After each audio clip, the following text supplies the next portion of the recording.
Este tema es un tema, levanten la mano quienes son ministros extraordinarios de la comunidad. 1, 2, 3, muy bien, 3, 4 ministros. ¿Lectores? ¿Electores? 1, 2, 3, 4, 5, 6, 7, 8, 9. Muy bien. Vamos a compartir un documento que es parte de nuestro caminar cristiano.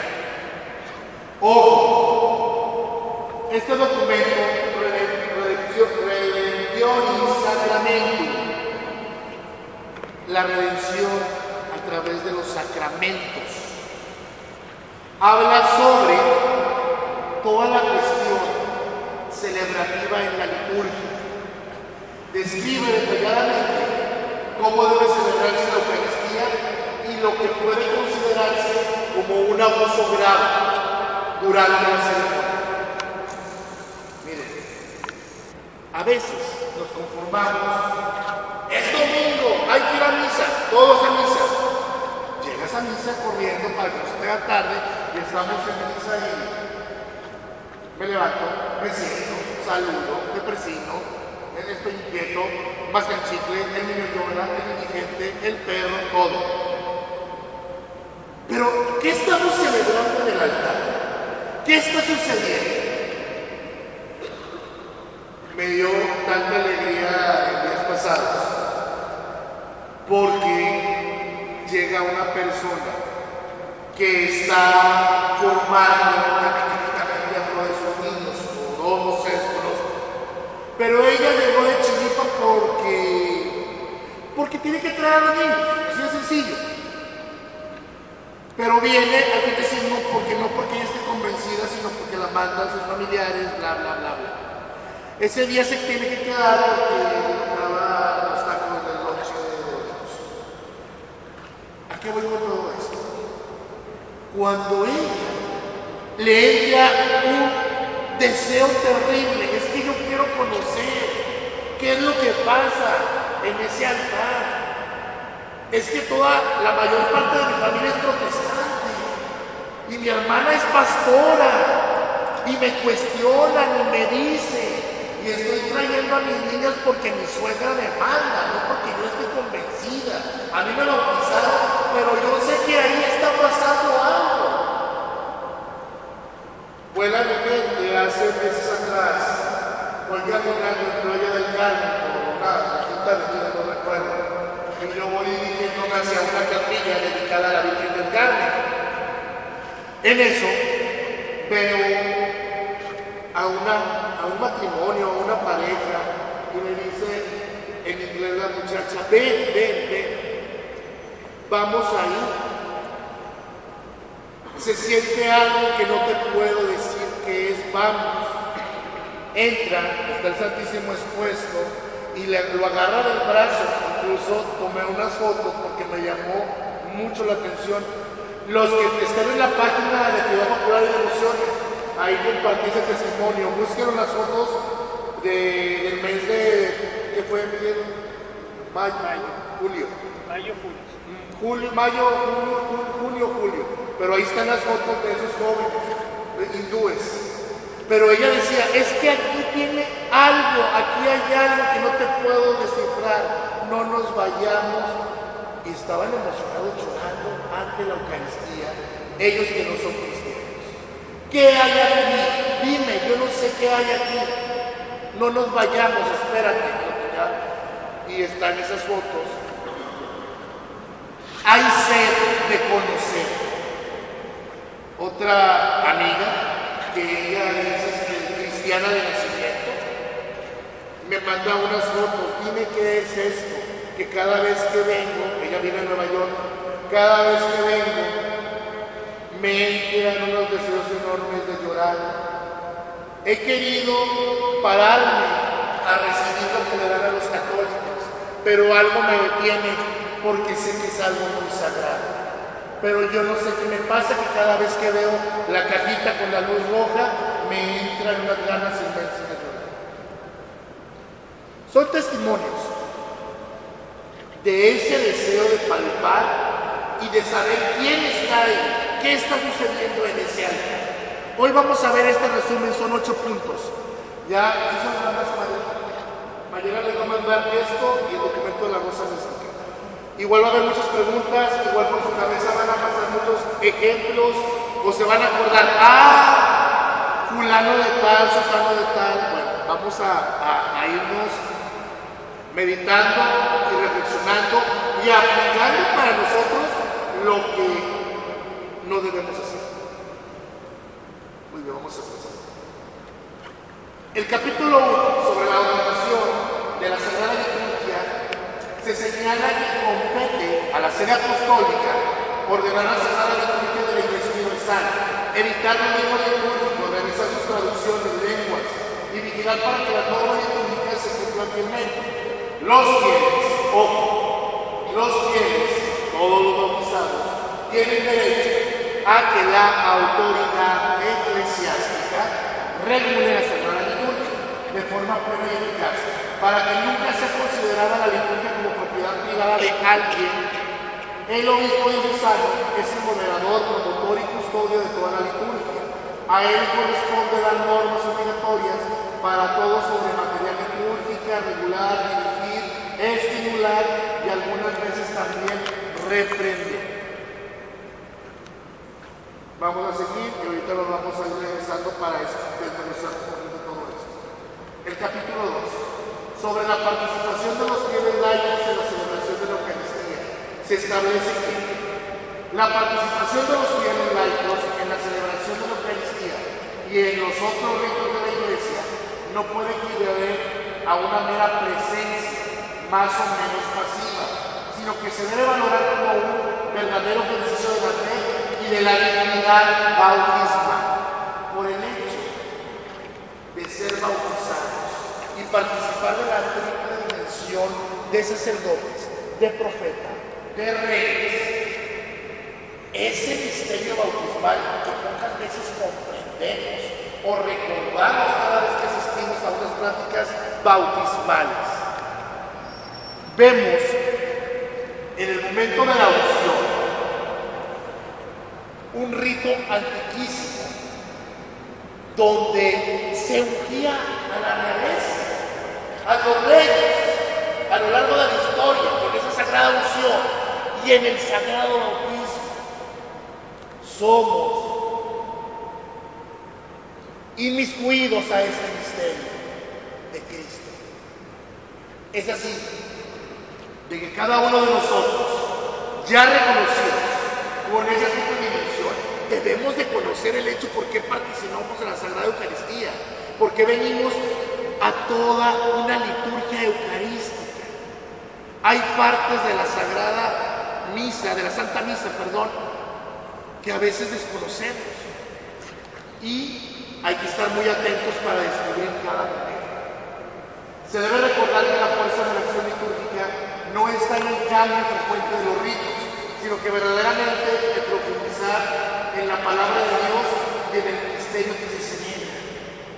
Mesa de la palabra, el amor, se proclama la palabra, se escucha, se asimila y se proyecta en la vida de él. Todos los días, los que tienen ese hábito de rezar la liturgia de las horas, que es la manera de santificar el día en la mañana, en el mediodía, en la tarde, en la noche, santificar a través de la salmodia. Esas prácticas de piedad son muy válidas para acrecentar nuestro espíritu. Estamos llenos de ritualismos, tanto en la liturgia como en la Santa Misa. Estamos llamados a profundizar. Meditamos la palabra. Cuando en tu casa abres la palabra de Dios, ¿cuál es la finalidad? Un mensaje para hacerlo bien. Cuando tus labios pronuncian el Evangelio de hoy, se mueve, se transforma tu vida. Pero el consejo de mi director espiritual del seminario: toma empieza a proclamar: en el principio la palabra estaba con Dios y la palabra era Dios. ¿Qué te dice? ¿A qué te lleva? Que tus labios proclamen esa palabra. ¿Se dan cuenta de lo importante de los signos? Tanto en el proclamar se proclama desde el amor de Él. Así de que empezamos desde el decoro, que ese es un punto muy importante que ahorita vamos a enseñar más adelante. Se alienta a los participantes de lectores y acólitos que estén debidamente preparados y sean recomendables por su vida cristiana, fe y costumbres y fidelidad hacia el magisterio de la Iglesia. Se alienta a la presencia de niños o jóvenes, monaguillos, que realicen un servicio junto al altar como acólitos y reciban una catequesis conveniente adaptada a su capacidad sobre esta tarea. A esta clase de servicio del altar pueden ser admitidas niñas o mujeres según el juicio del obispo diocesano y observando las normas establecidas. En este capítulo se invita a la participación de todos nosotros, sea una participación consciente y activa, cada quien desde nuestra postura como laicos. ¿Se dan cuenta cómo nos invita a prepararnos a los lectores?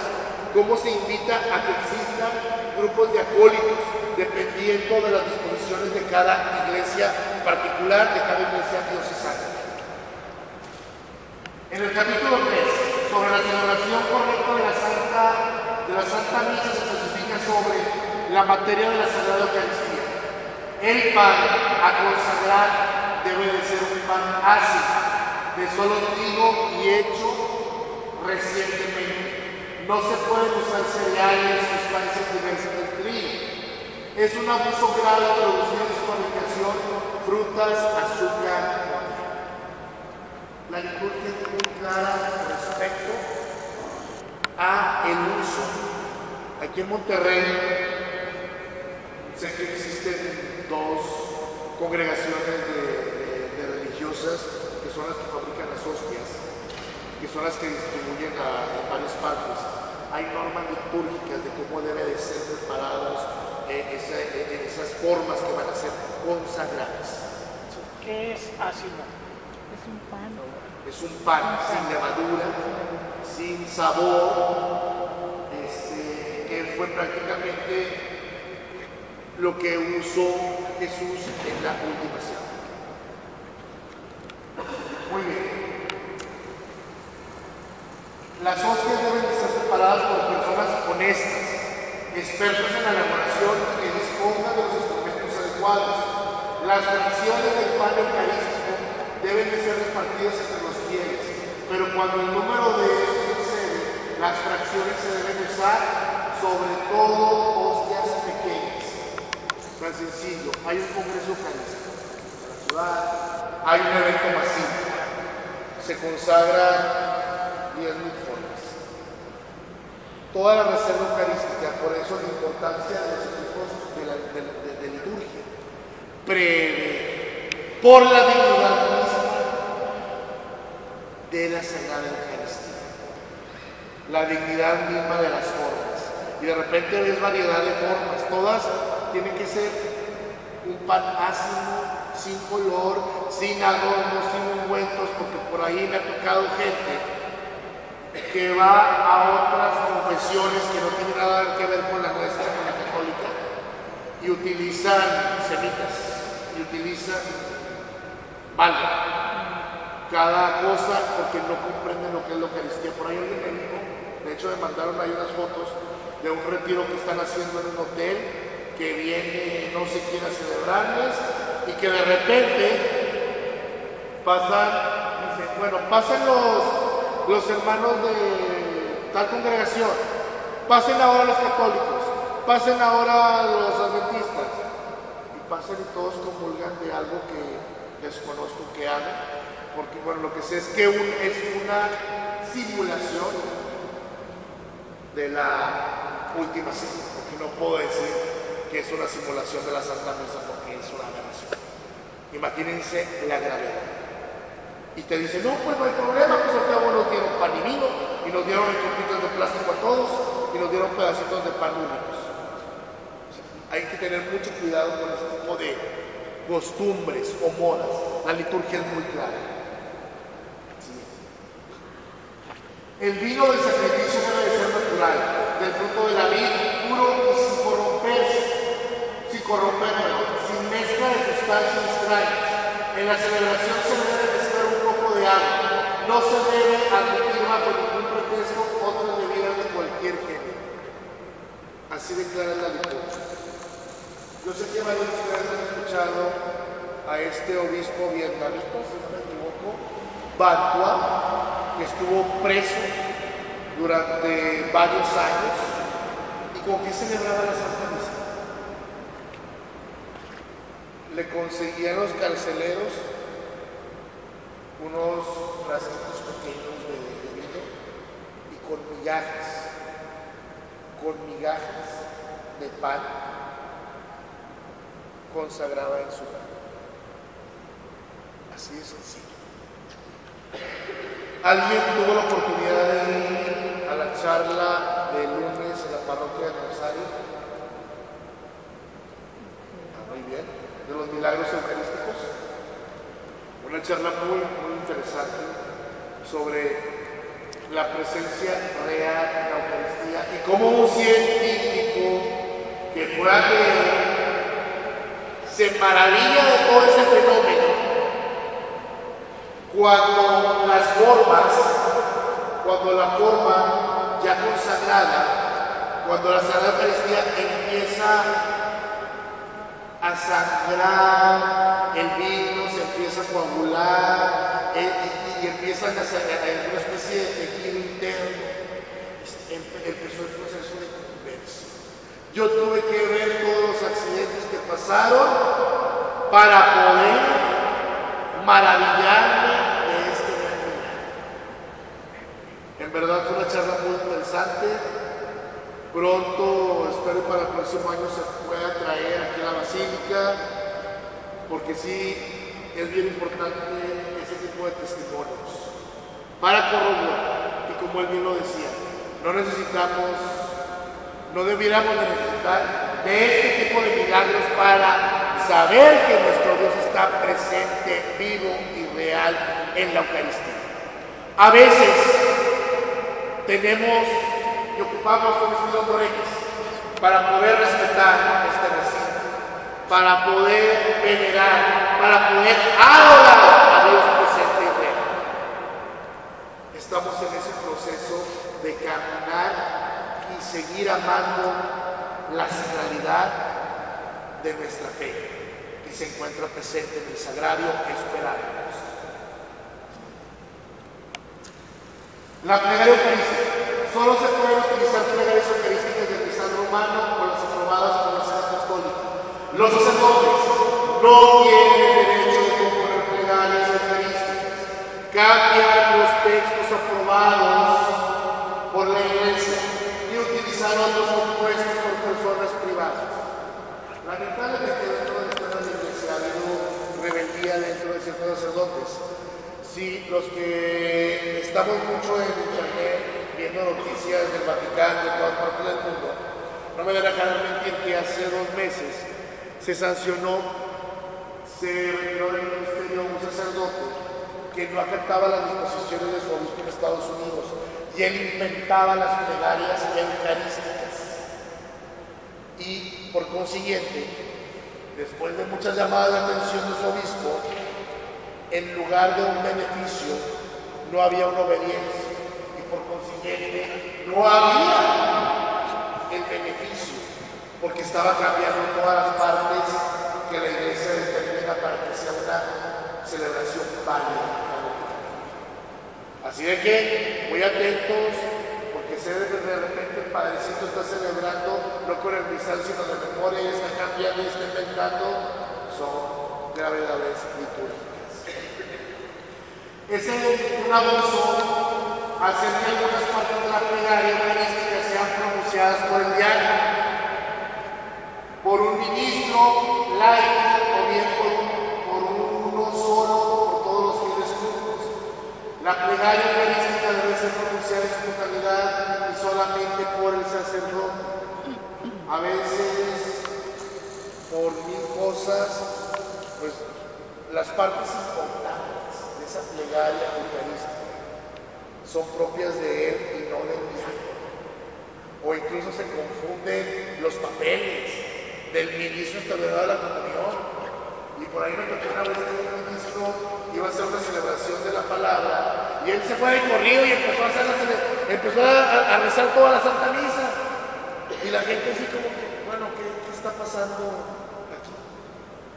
Ahí es falta de una catequesis, pero con este documento, que no estoy poniendo el documento completo, se los vamos a mandar ya un poquito más desglosado, aquí por la premura de los tiempos, porque te falta el documento es muy breve, pero sí es muy importante que ustedes sepan, que ustedes se identifiquen cuando estén en una celebración eucarística.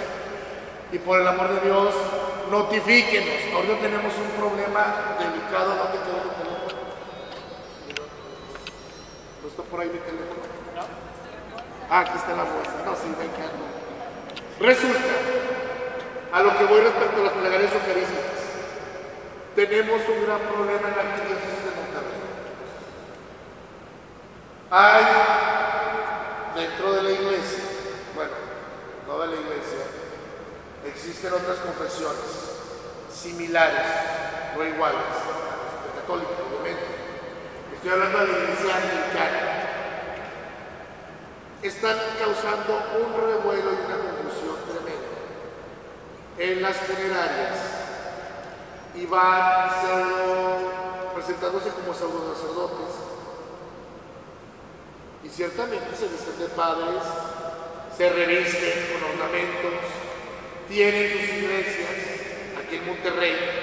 Y si tú llegas, vas a decir, pues es una iglesia católica, tienen a la Virgen de Guadalupe, tienen al Santo Titular, tienen un sagrario, y son muy devotos a la Eucaristía. Y tú dices, pues es que no, es lo mismo, no es lo mismo. Van y hacen negocio, cambian las partes litúrgicas y están causando un revuelo tremendo. Se les ha mandado a hablar del arzobispado, el secretario del arzobispo lo han querido oír y siguen haciendo un negocio con el dolor ajeno y siguen arrastrando a muchos a la conclusión. Está usando esta persona una fotografía que para mí es un reportaje. O si yo te enseño esta fotografía vas a decir, pues es el padre y el señor arzobispo. Mira. Ahí está, es un padre con el señor arzobispo. Pues no sorpresa, él no es padre. Y él llega a las funerarias, o llega a los demás. Si en una parroquia, imagínense de que aquí llega ya alguien revestido a celebrar. Y de repente, pues es padre, pues ¿cómo le voy a pedir mi credencial? No, tienen que traer su credencial. Como todos los ministros, tienen que tener su credencial donde se avala. Ahí está una credencial. La vigencia, porque nadie puede llegar. Ahorita vamos a ver también lo de los ministros extraordinarios de la comunidad. ¿Y de dónde es el ministro? ¿Y qué vigencia tiene? ¿De qué? Basílica de la Purísima. Ah, pero como soy ministro, me voy a ir a la Basílica de Guadalupe de la comunión. No me compete allá, ¿eh? Mi ministerio es para desempeñarlo aquí. Salvo siempre necesidad que el sacerdote te lo pida, incluso aunque tú no estés delegado, tengas el ministerio instituido de ministro extraordinario de la comunión, si el sacerdote te pide, él te puede dar una delegación para esa misa para que le ayudes a distribuir la Sagrada Eucaristía. Hoy tiene el padre Machín, por su cuestión médica, de que él tiene que, de hecho, no puede estar a veces mucho de pie porque nada más tiene un riñón, tiene 2 operaciones de corazón que ya se ha practicado. Bueno, hay casos excepcionales. Pero bueno, hay que ser muy cuidadosos. Esta persona anda a diestra y siniestra. Ahí lo conveniente es de que, con todo respeto, licencias para confesar. ¿Saben de que los sacerdotes tienen sus licencias para confesar y se renuevan cada cierto tiempo? Porque hay sacerdotes, a ver, ¿cómo te vas a ir a...? Es que trataba con Susana y traía escola, pues yo me confesé. ¿Y si es un impostor? No que nos volvamos desconfiados, pero como está ahorita la situación, imagínate que te entra el dolor por la pérdida de un familiar y no piensas, bueno, ¿quién me celebra? No, pues, ¿cómo es posible? Vaya el padre fulano de tal. Pues ni tiempo vas a tener de, oye, ¿y será padre o no será padre? Pues lo que quieres es de que le echen la bendición a tu ser querido. Y el padre, y ese padre se locura, tengo gracias a Dios, la misa ha terminado, son 350 pesos. Pues ¿cómo? Ten mucho cuidado. Y se lleva la colecta y se lleva. Y es un problema no de ahorita, de hecho, al platicar con el señor arzobispo, con el canciller, ya se había sacado un documento hace años. Le digo, hay que volverlo a sacar, hay que hacer vigente eso. Ciertamente, el ecumenismo es una cosa, la caridad cristiana es otra, y el dejarnos que nos ven la cara es otra. Somos responsables de lo que hablamos.